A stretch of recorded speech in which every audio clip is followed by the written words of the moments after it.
कहानी शुरू होती है एक आदमी जिम से जो डर के मारे आसमान की तरफ देख रहा है। दूर से उसे एक गाढ़ा कोहरा उठता दिखता है, जैसे कोई बड़ा हादसा हुआ हो। वह अभी कुछ समझ पाए उससे पहले कस्बे में तेज अलार्म की आवाज गूंजने लगी है। फिर ढेर सारे फौजी हवाई जहाज आसमान से गुजरते हैं और जिम का दिल डर से धक धक करने लगा है। उसे लगता है कि कस्बे में कुछ बहुत बुरा हुआ है। वो फटाफट अपनी गर्लफ्रेंड को लेकर भागने की सोचता है, लेकिन रास्ते में उनकी कार का एक्सीडेंट हो जाता है। उसकी गर्लफ्रेंड के पेट में गहरी चोट लगी है, इतनी गंभीर कि हॉस्पिटल ले जाना मुमकिन नहीं। ऊपर से रास्ते में कुछ अजीब लोग उसे घूर रहे हैं, जैसे वह कोई खतरा हो। जिम हिम्मत जुटाकर अपनी गर्लफ्रेंड को पास के गोदाम में ले जाता है, जो एक सुरक्षित जगह लगी है। वहां पहुंचते ही वो टीवी ऑन करता है, क्योंकि उसे जानना है कि आखिर कस्बे में हुआ क्या। न्यूज में एक एंकर बताती है कि सुबह 7:10 बजे मोंटगोमरी कस्बे की केमिकल फैक्ट्री में एक अजीब सा धमाका हुआ। उस धमाके से जहरीला धुआं निकला जो हवा में फैल गया और झटने का नाम नहीं ले रहा। फौज की बायोकेमिकल टीम रेस्क्यू के लिए गई, लेकिन हैरानी की बात यह है कि कस्बे के कुछ लोग उन पर हमला करने लगे। न्यूज का सिग्नल अचानक टूट जाता है और एंकर को भी नहीं पता कि क्या हो रहा है। वो शक करते हैं कि यह धमाका कोई साजिश हो सकती है। जिम का मन और भारी हो जाता है। उसकी गर्लफ्रेंड की हालत हर पल बिगड़ रही है और बाहर उन अजीब लोगों का खतरा भी है। लेकिन गोदाम में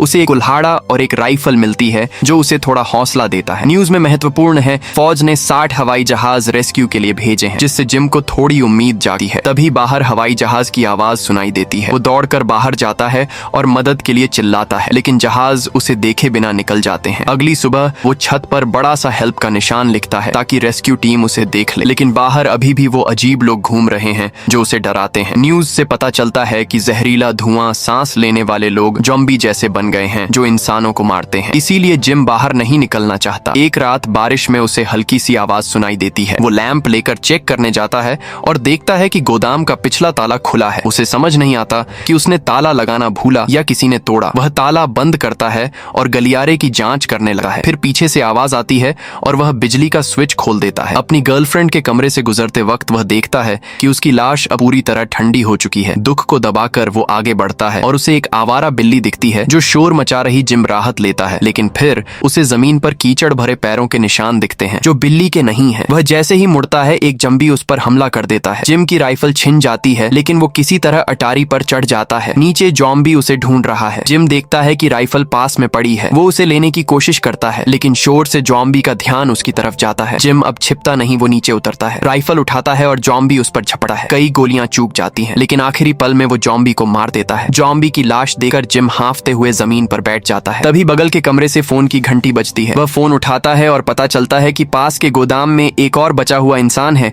जो उसे अपने साथ आने को कहता है। जिम सामान समेटा है, अपनी गर्लफ्रेंड को आखिरी बार देखता है और रात के अंधेरे में उस गोदाम की तरफ भागता है। वहां उसे स्कॉट नाम का आदमी मिलता है, जो अपनी पत्नी के साथ आपदा शुरू होने पर यहाँ छिपा था। गोदाम बड़ा है और खाने पीने का ढेर सारा सामान है। ये जगह दुनिया के खत्म होने जैसे हालात में छिपने की परफेक्ट जगह है। जिम को एक लड़की दिखती है, जिसके बारे में स्कॉट बताता है कि वो कुछ दिन पहले रास्ते में मिली थी, लेकिन वो अजीब है, किसी से बात नहीं करती। जिम वहाँ ढेर सारा खाना खाता है, क्योंकि पुराने गोदाम में ऐसा खाना नहीं था। खिड़की से वो बाहर घूमते ज़ॉम्बी देखता है और सोचता है कि क्या यह अभी भी इंसान है। स्कॉट कहता है कि उसने ज़ॉम्बी को इंसानों को खाते देखा है। ये तो जानवर हैं, इंसान नहीं। अगली सुबह जिम और स्कॉट छत पर रेस्क्यू के लिए निशान बनाते हैं। जिम आसपास से जरूरी सामान इकट्ठा करता है। उस अजीब लड़की से बात करने की कोशिश करता है, लेकिन वह जवाब नहीं देती। फिर जिम चॉकलेट निकालता है और लड़की उसे छीन लेती है, कहती है कि यह उसकी थी। न्यूज में पक्का होता है कि धमाके का जहरीला धुआं एक वायरस से भरा था, जो लोगों को पागल कर देता है। जिम को शक है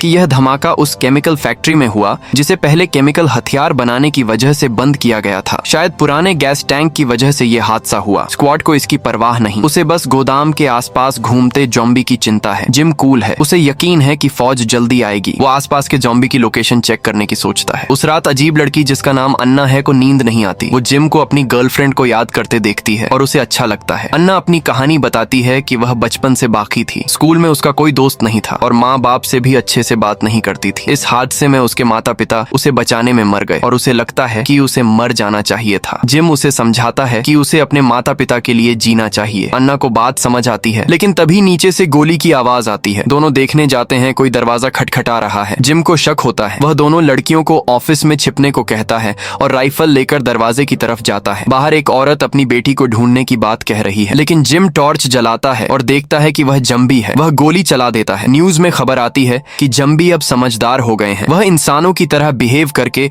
रेस्क्यू को मुश्किल कर रहे हैं। फौज ने सामान की एयर ड्रॉपिंग शुरू की है ताकि लोग ज्यादा दिन टिक सकें। गोदाम में सब चुप हैं। तभी स्कॉट की चीख सुनाई देती है। बाहर हवाई जहाज की आवाज है। दोनों दौड़कर देखते हैं, ढेर सारे जहाज उड़ रहे हैं। स्कॉट बिना सोचे बाहर भागता है, लेकिन एक ज़ॉम्बी उस पर हमला कर देता है। जिम लकड़ी का तख्ता उठाता है, लेकिन वो बेकार है। स्कॉट को अपनी कमर का कुल्हाड़ा याद आता है और वह ज़ॉम्बी को मार देता है। दोनों गोदाम में वापस भागते हैं और दरवाजा बंद कर लेते हैं। जिम स्कॉट को डांटता है कि उसने लापरवाही की। तभी अन्ना बेहोश होकर गिर पड़ती है। जिम को कुछ शक होता है। वह अन्ना का बैग चेक करता है और इंसुलिन का इंजेक्शन मिलता है। उसे पता चलता है कि अन्ना को डायबिटीज है और उसका इंसुलिन खत्म हो गया है। दवा की दुकान कस्बे में है जो दूर है। स्कॉट कहता है कि फौज ने 1 किमी दूर सामान ड्रॉप किया है, शायद वहाँ इंसुलिन हो। जिम नक्शा देखता है और रिस्क लेने का फैसला करता है। स्कॉट छत पर राइफल लेकर ज़ॉम्बी को मारता है और जिम गोदाम से बाहर भागता है। स्कॉट की स्नाइपिंग से वो सुरक्षित है। जिम को एयर ड्रॉप का सामान मिलता है और उसमें इंसुलिन होता है। वो खुश होकर उसे बैग में डालता है। तभी एक जम्बी आता है। अच्छा है कि वो जिम को देखता नहीं, लेकिन वॉकी टॉकी से स्क्वाड की आवाज आती है और जम्बी जिम की तरफ देख लेता है। जिम गोली चलाता है, लेकिन सिर की जगह पैर में लगती है। फिर भी ज़ॉम्बी हमला नहीं कर पाता। जिम उसे सिर में गोली मार देता है। इंसुलिन से अन्ना होश में आती है, लेकिन कमजोर है। जिम गोदाम में गश्त करता है, तभी उसे नाले का ढक्कन खुला दिखता है और पास में काले पैरों के निशान हैं। उसे बेचैनी होती है। उसी वक्त स्कॉट को एक जम्बी हमला करता है। जिम उसे लात मारकर गिराता है